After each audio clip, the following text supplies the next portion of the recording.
আসসালামু আলাইকুম প্রিয় দর্শক বন্ধুরা, অনেক দিন পর একটি নতুন ভিডিও নিয়ে আসলাম আপনাদের মাঝে। শহরের ব্যস্ততার মাঝে একটু কোলাহল মুক্ত প্রাকৃতিক পরিবেশে কিছুটা সময় কাটানোর জন্য আসলাম। এর সাথে ভাবলাম যে ভিডিও করি এবং একটি ভিডিও আপলোড করি যেন আপনারাও দেখতে পারেন জায়গাটা কেমন। যদি জায়গাটা পছন্দ হয়ে থাকে তাহলে অবশ্যই কমেন্ট বক্সে জানাবেন, আমি ঠিকানা বলে দিব। মাঝে মধ্যে এখানে আসলে খুবই ভালো লাগে, কারণ এখানে আসলে প্রাকৃতিক একটা পরিবেশের মধ্যে থাকা যায়। বাতাসটাও খুবই ঠান্ডা, নদীর পাড়ে সবসময় বাতাস থাকে।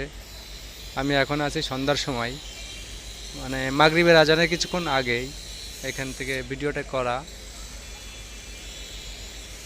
যার জন্য আবহাওয়াটা আরও বেশি সুন্দর দেখাচ্ছে এবং প্রাকৃতিক যে পরিবেশ, যে দৃশ্য, এগুলো আমার কাছে খুবই ভালো লাগে। আমার সব সময় নদী এবং প্রকৃতি সবসময় ভালো লাগে, কিন্তু জীবিকার তাগিদায় আছি, শহর অঞ্চলে বাস করি। একটু সময় পাইলেই প্রকৃতিতে ফিরে আসার চেষ্টা করি। তো বন্ধুরা দেখুন যে নদীটা কতটা সুন্দর দেখাচ্ছে, বাতাসও আছে, ঢেউ আছে, যদিও ছোট একটি নদী। এটা ঢাকার পাশেই,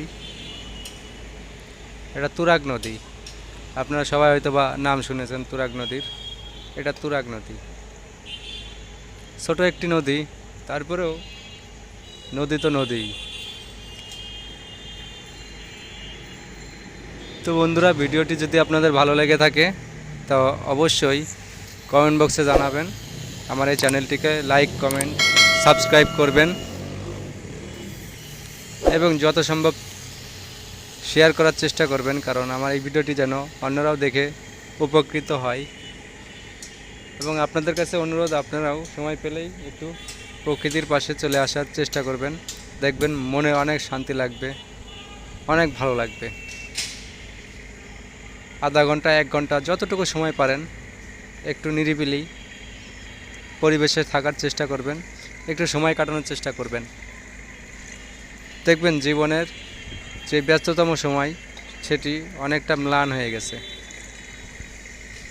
আশা করি আমার এই ভিডিওটি আপনাদের কাছে অবশ্যই ভালো লাগবে। আসলে প্রকৃতি কারই না ভালো লাগে, সবারই প্রকৃতি ভালো লাগে। তবে অনেকে শহরে থাকতে পছন্দ করে, অনেকে গ্রামে থাকতে পছন্দ করে। যে যেখানে থাকুক ভালো থাকুক, ভালো থাকুক।